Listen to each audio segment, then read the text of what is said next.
Welcome to the Dispersed Workshop, Missionary Objects and Collecting 16th-20th Centuries. I am Sabina Brevaglieri, and I'm thrilled to launch a talk series I have designed and convened as a first step into a project aiming to contribute to the collective undertaking of thinking the future of non-European objects and collections in Europe today. This set of talks explore the missionary engagement with object and collecting through time and space. Missionary object is an operational concept which draws the attention to the complex dynamic of both physical mobility and cultural transformation, which permeate the tension between object produced and belonging to local indigenous communities around the world and the missionary agency. The complex entanglement between missionary object and collecting and the competitive and conflictual colonial spaces is a major issue for this work. Indeed, colonial logics, asymmetrical power relations, and jurisdictional competition can hardly be separated from missionary action. However, missionaries are religious actors, and their experience and personal engagement in the local field are integral to apostolic commitment and evangelization purposes.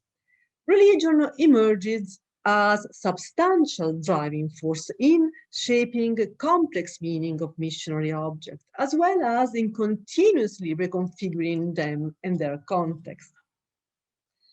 This series engages with missionary practices of object attention, selection, accumulation, and monopolization.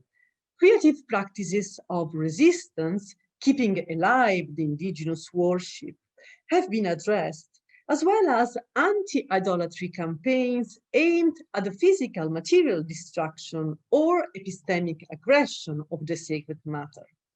Such violent actions generated complex forms of missionary knowledge on indigenous objects, which mediated their agency into the colonial archives and museums.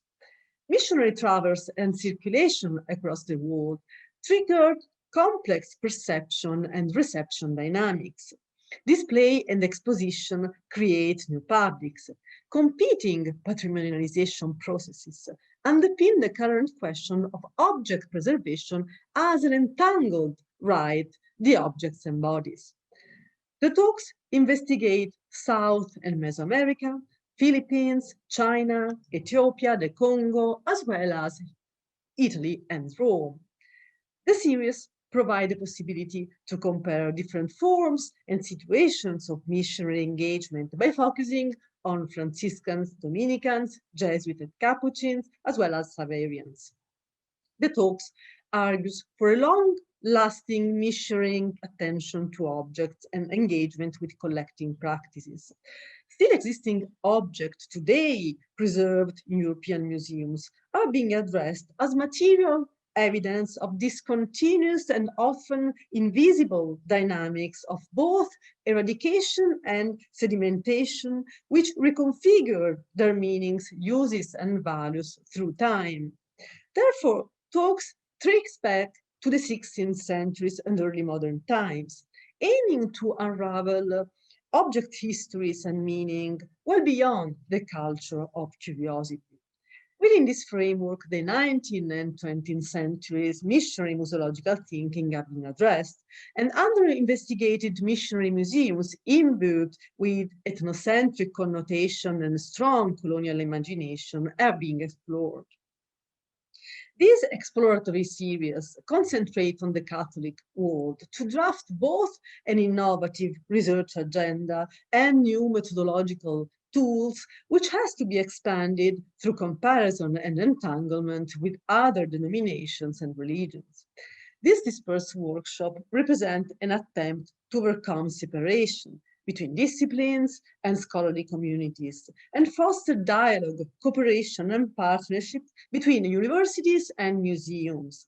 I would like to warmly thank all speakers, institutional partners, colleagues, and participants for such a collective undertaking. I wish you a stimulating visit through the Dispersed Workshop, Missionary Objects and Collecting. Enjoy the talk.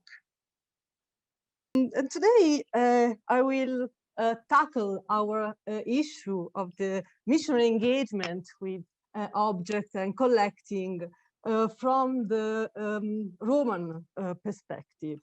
Rome as the capital of the Catholic world, as the central, actually, in a plural and polycentrical missionary world in which the horizontal connections play a very important role. And in a continuous political negotiations with the Spanish colonial powers, trying to overcoming the limits due to the patronage rights granted by the Pope himself to the King of Spain at the beginning of the colonial era.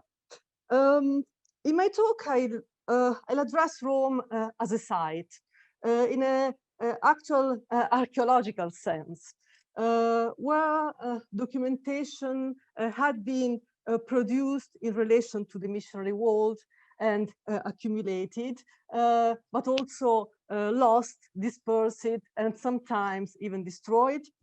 A site in which books were printed and possibly published, occupying the visible space and public sphere, and a site in which objects coming from all over the world have been received, collected, put it in circulation, dispersed, and sometimes sedimented. And I'll pay attention to the performative meanings of presence, of being present within the context. Propaganda Fide Museum can be regarded as the latest satellite of Propaganda Fide congregation, founded in 1622 with the purpose of strengthening papal authority over the missionary undertaking. In 1625 was founded the Urban College with the aim of, as first satellite of propaganda, with the aim of training, educating missionaries to be sent ad gentes. The palace was built later in the 17th century by architects such as Bernini and Borromini, showing and symbolizing the Baroque universal Rome. The museum originated later in the 19th century around the donation by the Cardinal and before this secretary of Propaganda congregation, Stefano Borgia. Donation of these incredible ethnographical collections after his death in 1804. However, objects donated by Borgia to the Urban College and to the congregation actually came from propaganda through missionary channels. And this evidence has been my point of departure and working hypothesis, concentrating in my new project, and in particular in this talk, in still existing objects in Rome, as the Tairona set in the Vatican Ethnological Museum, which is at the center stage of our interest today. A very dense group of objects. You can see in this high resolution picture an image I owe to Davide Domenici, who I would like to thank for this, and also for pointing me the sixth element of this collection of 5 objects, which actually today is detached from the Vatican collection and in the Museo Nazionale di Capodimonte in Naples. And about this American collection, Davide Dominici is working on. I was saying a very dense collection which was brought to Rome from the Sierra Nevada de Santa Marta in northeastern Colombia. A wooden carved ritual paraphernalia expression of the so-called Tairona culture, referring to pre-Columbian ethnic groups of the Sierra Nevada, whose ruling and social system was based on religion. And today, the Koji tribe considered descendants from this population represent the last theocratic chiefdom of America. Among these set of objects, I would like to, in particular, point your attention to the two masks which really reflect the power of the ritual within the Arawak society in the Sierra Nevada, integral to the community ceremonies and able to link the user, the mama, the religious authority within the community to the dominos. And they are the oldest known Tairona masks in Europe today. We know that this object reached Rome, and when this object, under which condition this object reached Rome, thanks to this wonderful engraving representing the idols I introduced to you, which were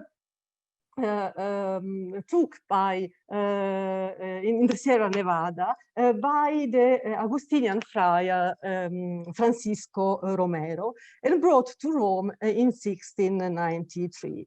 The engraving is in fact the only plate reproduced within a very rare booklet published in Milan in 1693 by Romero himself, reporting his wide missionary experience in South America between the Audiencia de Quito and the Audiencia de Nueva Granada.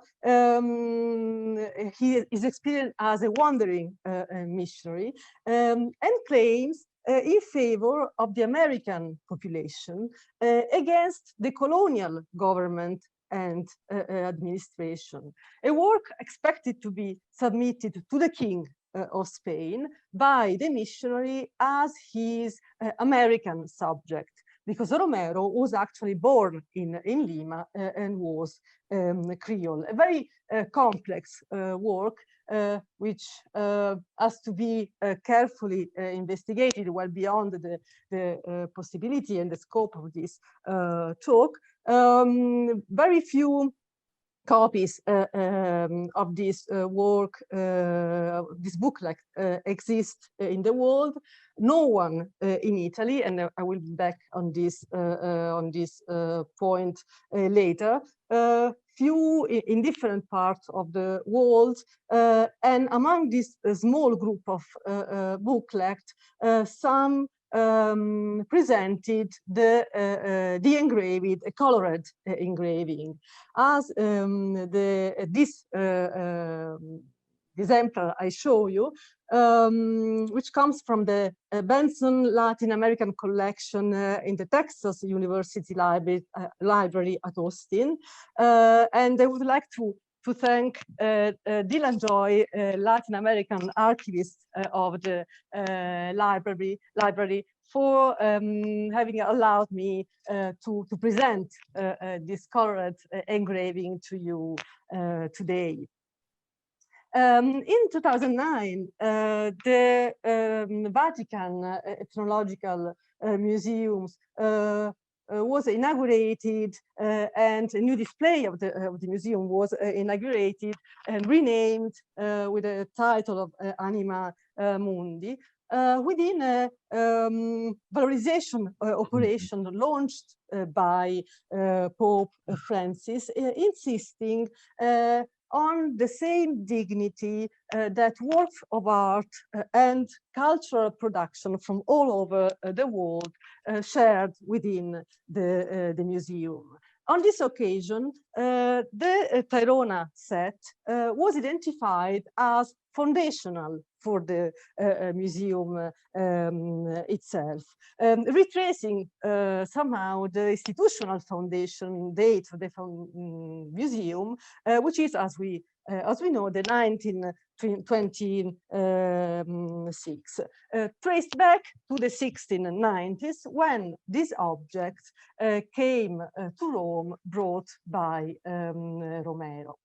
In my talk, I will face this curatorial and even political proposal to trace back the origin of the Vatican Museum, working in an object biography perspective.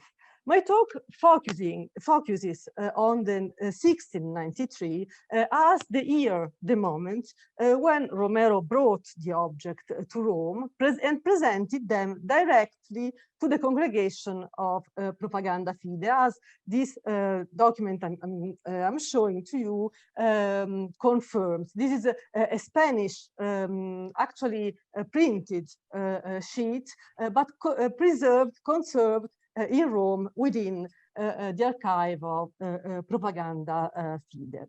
And I addressed this here as a specific, a significant moment in a long, complex, absolutely discontinuous and fragile dynamics of different competing patrimonializations between worlds, which took place within the urban college in Rome.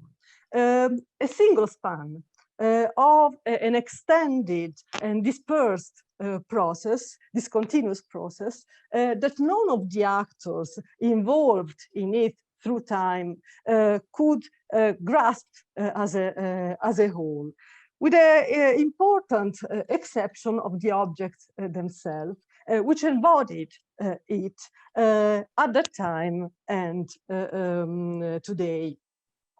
And I'm addressing this moment of entanglement of competing patrimonialization dynamics within the Collegio Urbano, paying particular attention to the missionary agency in this complex mediation, which is of course not at all transparent, between worlds.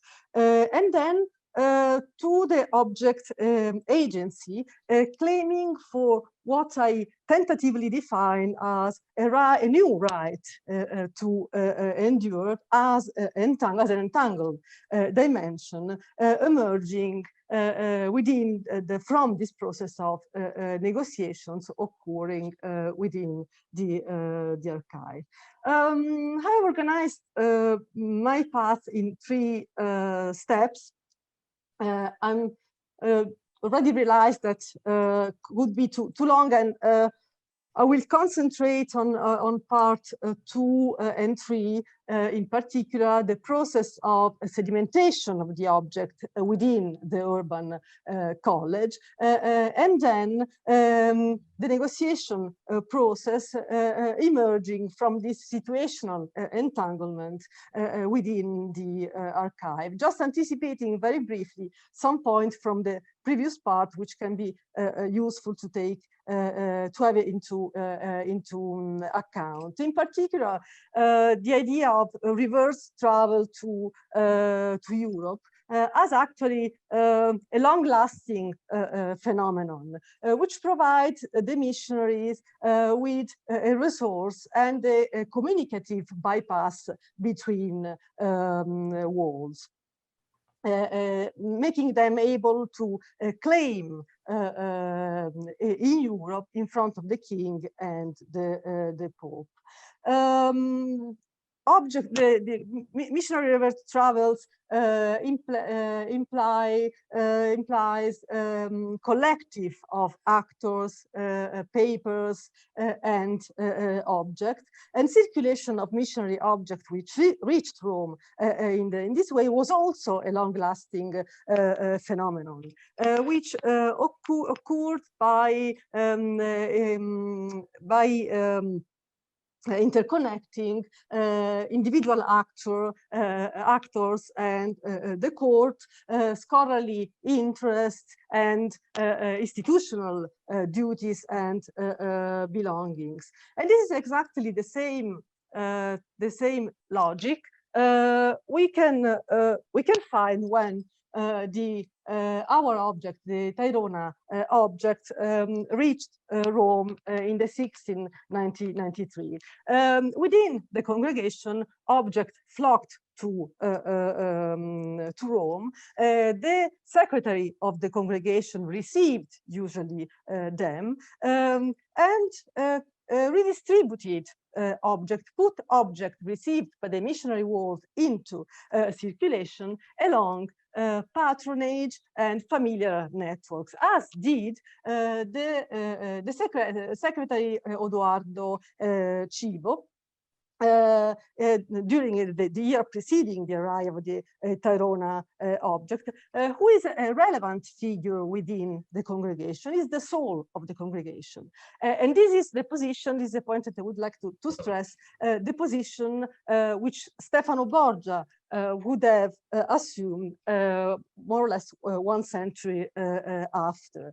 He received different kind of objects from the different part of the missionary world, put them into circulation, in particular sent the object to the Palazzo Ducale di Massa, to the brother Duke of Massa. He was member of the Cibo family and brother of the cardinal, the powerful Cardinal Alderano in Rome, who had been already Secretary of State. This is the situational context within propaganda when Romero arrived in Rome in 1693. At that time, Francesco Bianchini was working on his Historia Universale provata con monumenti, an antiquarian history of the world, using object as proof in a history of daily life. Bianchini, who was close to the Cardinal Pietro Toboni, was working in Palazzo della Cancelleria. Few years later, after the publication of his Historia Universale, would have launched the project of the Museo Ecclesiastico in the Vatican, displaying Christian objects and also pagan antiquities, regarded and considered as the beginning of new era of collecting and preparing the systematic display of the Vatican. Within the Historia, Bianchini addressed missionaries, actually working on Peru and in particular on chronologies and analytical traditions of objects manufactured in Peru, accusing missionaries to have destroyed historical monuments, considering them just as superstitious object to be burned.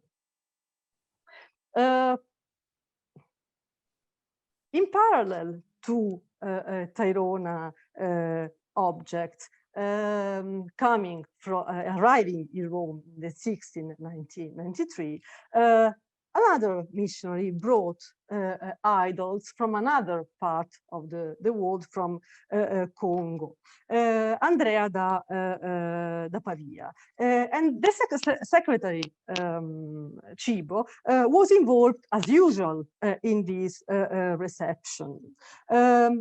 maintaining to be in a competition with other missionaries, to be the first to have brought such idols to propaganda, different kinds of objects. And this time, in fact, the secretary was involved in the reception as usually, but in this case, in parallel, as far as Romero is concerned, and in the case of Andrea da Pavia, the attitude seems to be different. The idea was not to forward the object directly to other collections, to put them into circulation. But something different happened. At the center stage, there was the negozi delle missioni. An object gained center stage within the congregation, materially displayed on a bank, and epistemically as a source of knowledge from the place the missionary came, preparing the presentation and display to the cardinal public.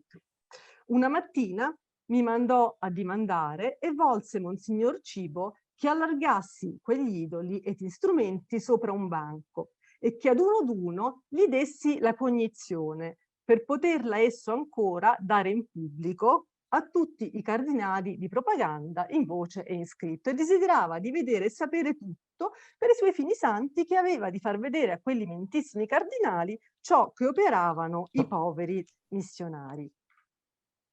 Changing status. Sorry, the microphone.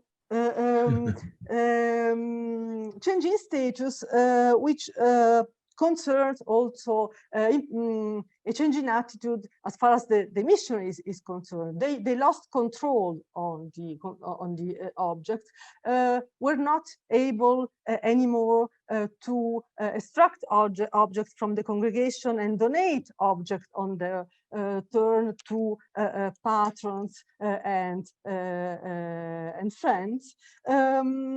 As Andrea da Pavia reported in his testimony about the donation and the arrival of objects within the congregation in parallel to the case of Romero, and in tension, in competition with him.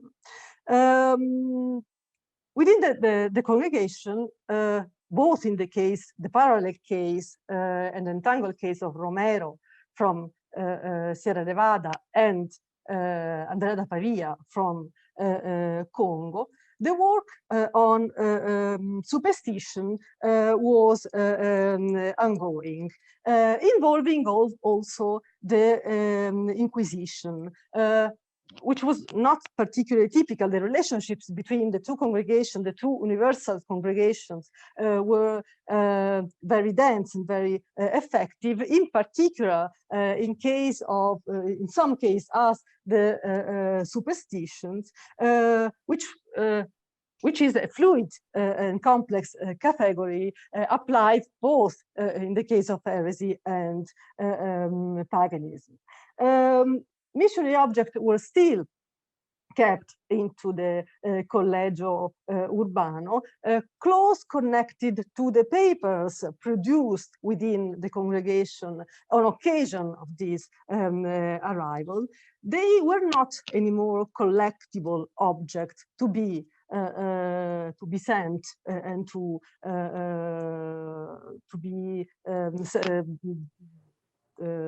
sent to private collections. They became proof, and as proof, they could not be anymore removed.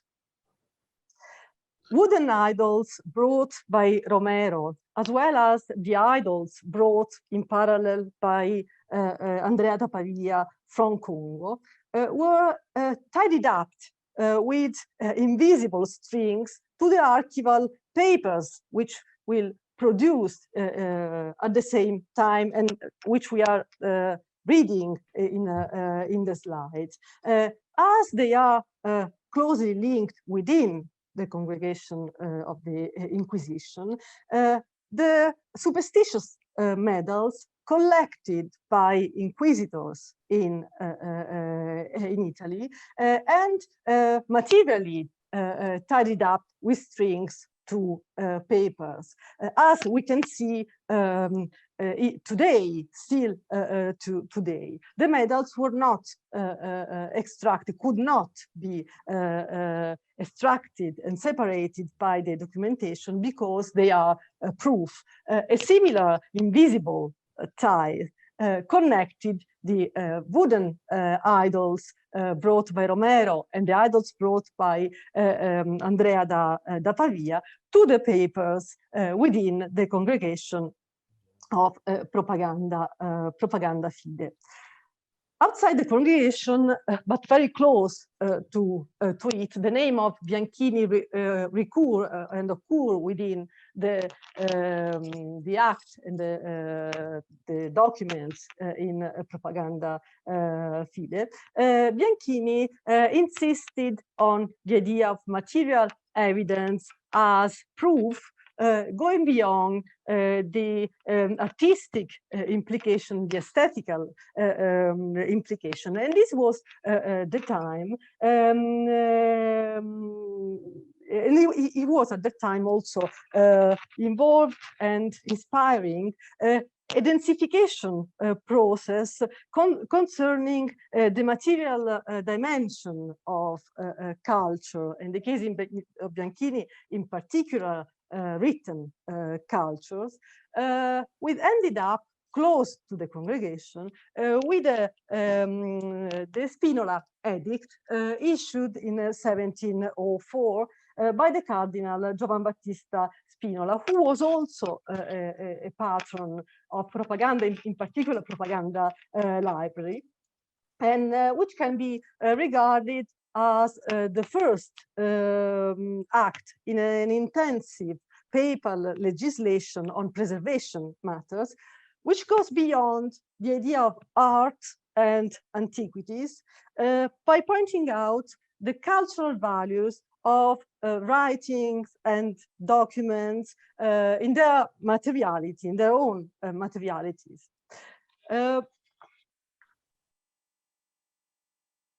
This ties linking missionary objects to archives and to archival papers were, of course, and the college, the urban college, were, of course, fragile, and they did not prevent objects from dispersion, as in the case of the Tairona idols.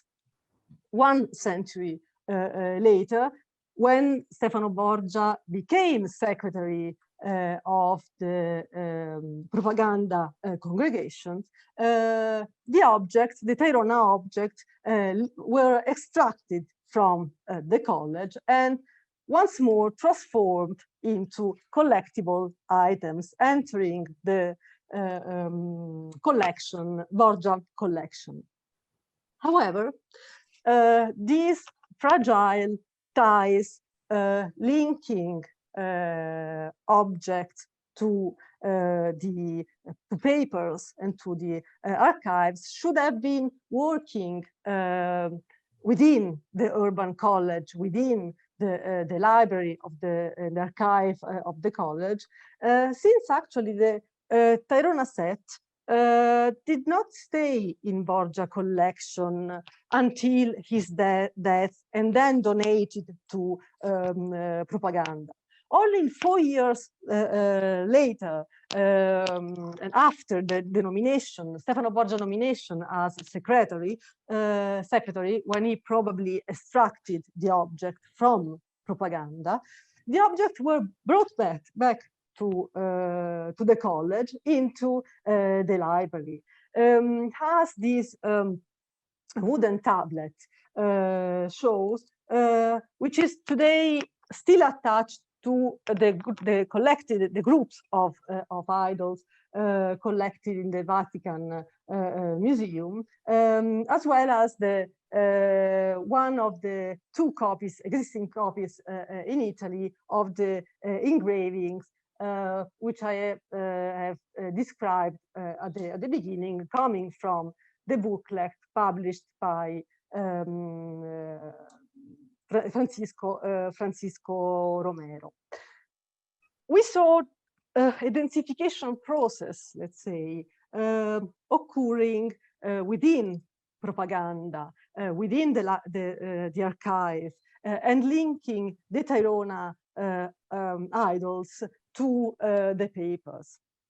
But what about the claims Tairona artifacts embodied? Was idols just silent in this process, and did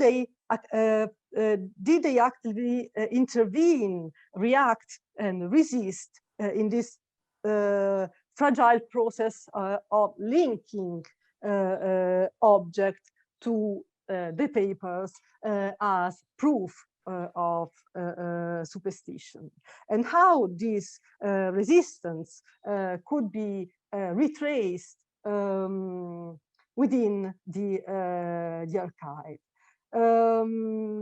This opened the third part of my talk,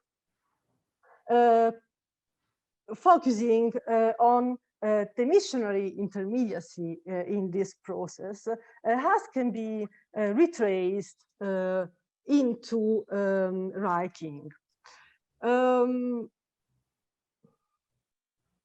We don't know exactly when Romero traveled back from Rome to Madrid, but quite soon, in the first months of the 1693, back to Madrid court, where he was active as a preacher for a couple of years before being arrested by the provincial of his own order, brought to Toledo, and soon embarked to Peru with the support of the Spanish, the nuncius in Madrid, Federico Caccia. These 2 years, these following years in Madrid, had an impact in the way in which the papers sedimented in Rome concerning Romero took shape. The correspondence, in any case, between Romero and Cibo was quite regular, if not intensive. But during this time, a complete Italian translation of the Llanto Sagrado dell'America Meridional, the work, the booklet published by Romero as soon as he reached Spain and in Italy in 1693, was realized most probably by the secretary of Propaganda Fide, Odoardo Cibo, and which is in manuscript kept into the archive of Propaganda Fide. To be carefully investigated, because it is a sort of version, actually, of the Spanish edition. But I refer to this manuscript version of the Romero's work because of his position within the archive of Propaganda, and in order to keep the analytical focus on the place, on the Collegio Urbano, where the objects were collected at that time. The only exemplar of existing in Italy of this plate, this engraving, together with the one in the attached to the object in the Vatican Ethnological Museum, is folded actually within the manuscript translations into the archives, explaining Romero's claim in favor of the American church, to which he belonged as a missionary and as an American. He was born in Lima, against the colonial administration and government. This is the introduction, the opening of his booklet. Senza presunzione di saggio, sorry, I cannot read all the paper because of the senza ostentazione di studioso, senza la scienza politica di cortigiano, per dirla in una parola con rozzo stile indiano, vengo fin dai miei remotissimi paesi, non senza grandi pericoli, a cercare una sfera in cui il pianto dell'America trovi sicuro sollievo. In this context, in this writing context, when the objects were present within propaganda, facing the object, the missionary agency emerged, became visible as a complex and not at all transparent mediation process across the world.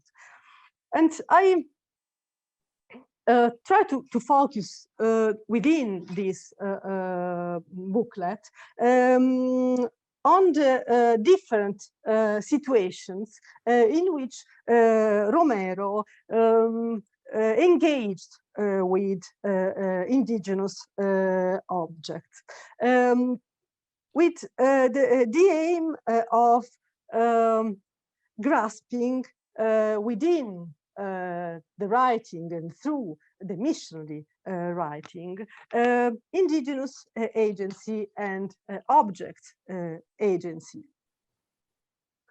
5 situations which I will read quite carefully, in particular concentrating on their internal relations more than rather than individually.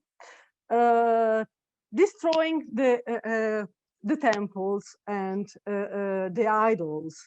Romero used a very conventional phrasing, which we have been commenting during this workshop. The centrality of the devil, the urgency to destroy altars and burn idols. Second situation, a selection, of the artifact to be taken, to be gathered and brought to Rome.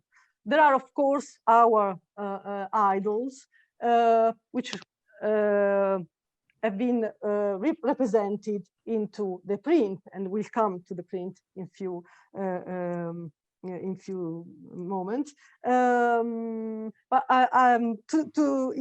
together with the idols, other further objects, such as a trumpet and other kind of objects involved in the indigenous powerful rituals, the missionaries were trying to destroy.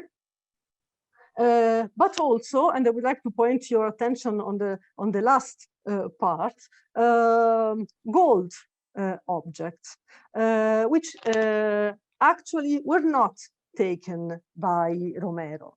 This is a point that I need to investigate more carefully, also because there are further documentation on this distinction. But for the time being, I would like to point out Romero's idea to create, to make a distinction between this highly valuable production, which is actually central for the Tairona culture, and a very refined, fine production of gold artifacts, which the missionary didn't gather and didn't take it, making a clear distinction between them and the colonists stealing valuable objects and the evangelization purpose. And Romero insisted a lot on this idea of lower value of the objects taken. Third situation that we have to read in a sequence and in their relation concerns, of course, the engraving, the representation of the idols taken to Rome. The caption conventionally refers to the situation in which the Arhuacos objects were taken from the Sierra Nevada within an anti-idolatry campaign. The text, the written text, just mention the image, but doesn't engage directly with the image. There is no description of the plate. This is just the presence of the plate is just mentioned within the writings, and the plate itself, which is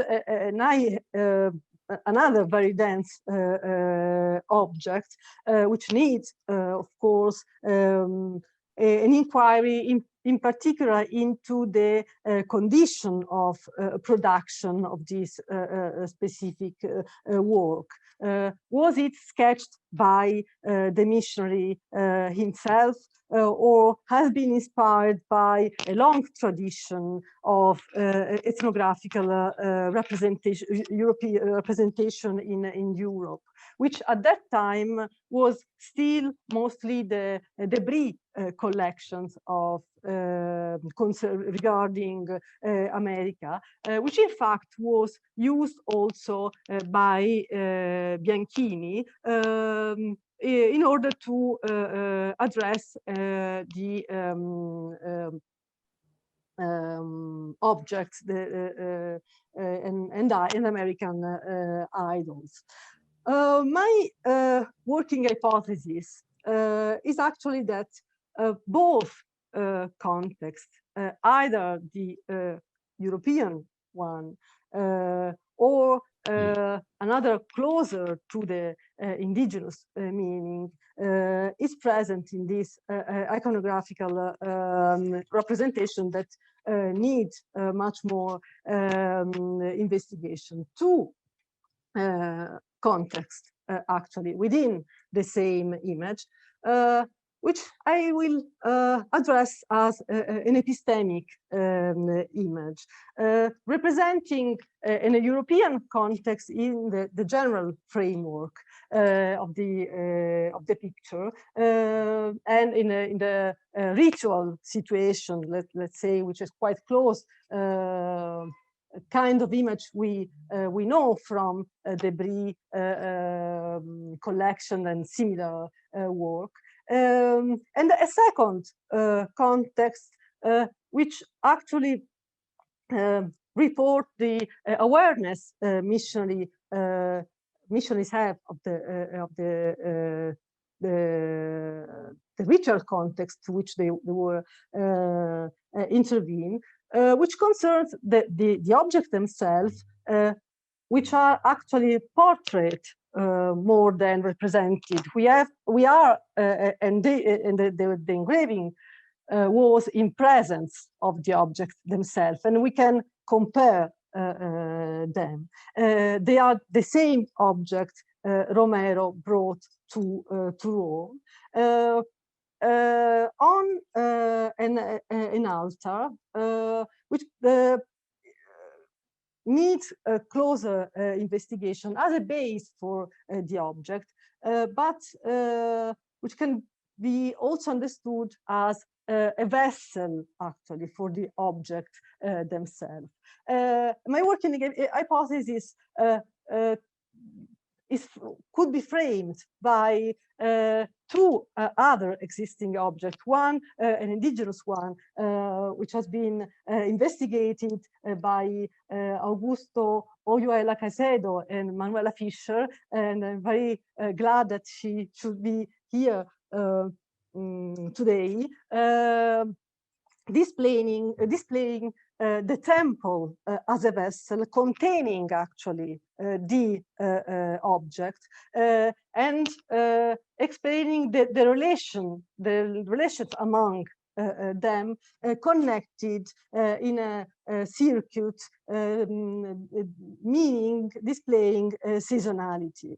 On the other hand, of the framework I try to establish, there is once more Bianchini and his project for the Ecclesiastical Museum, in which the altars containing objects, containing Christian objects this time, and is once more addressed as in the project for the museum, for the display into the museums itself.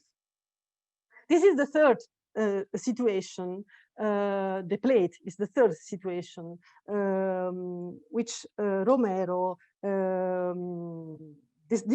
described in relation to indigenous object and the situation in which the objects were taken.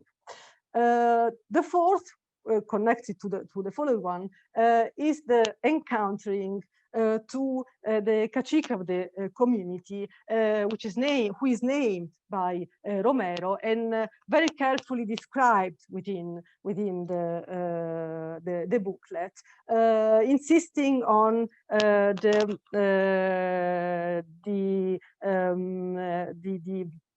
the element he dressed up as showing his religion, his authority within the community, and the reason why he from Peru came to the Sierra de Santa Marta. The encounter with Serveme Guaimaro produced also a gift exchange of objects which Romero described as not valuable items, and which has been required according to Romero by the correspondence for as Serveme accepted, according to Romero, the destruction of the idol and the gathering of the idol, although he could not help pointing out how Serveme was very much disappointed by the disdain of their own idols taken and brought away. The American anthropologist Annette Weiner reflected on the density of objects and pointed out how in indigenous context things which were involved in a gift giving economy not always actually circulated. Valuable items collected, linked to the collective meanings of the community and evidence of authority and distinctions for who possess them could not circulate, has not to circulate. The intangible value of this object is actually within the different situations Romero described, confirmed by the logic of circulation, which the gift giving to Romero assumed. This sort of object, the idol, have not to be given, could not circulate, and if it happened, they have to return, keeping while giving. This and this is the last sequence I mentioned.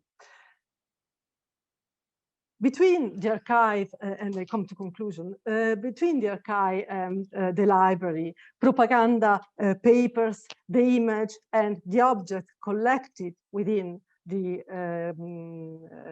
Collegio Urbanum, Tairona objects present within the congregation interplay in a competing the dynamics of patrimonialization processes, different kind of patrimonialization processes, which the missionary agency contributes to foster.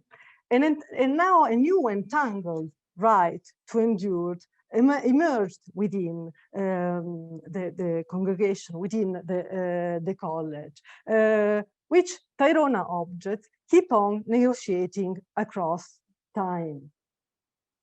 In the Vatican Ethnological Museum, Tairona artifacts embody in this way the origin of Propaganda Museum as entanglement of different and competing dynamics of patrimonialization to be further investigated in a long run.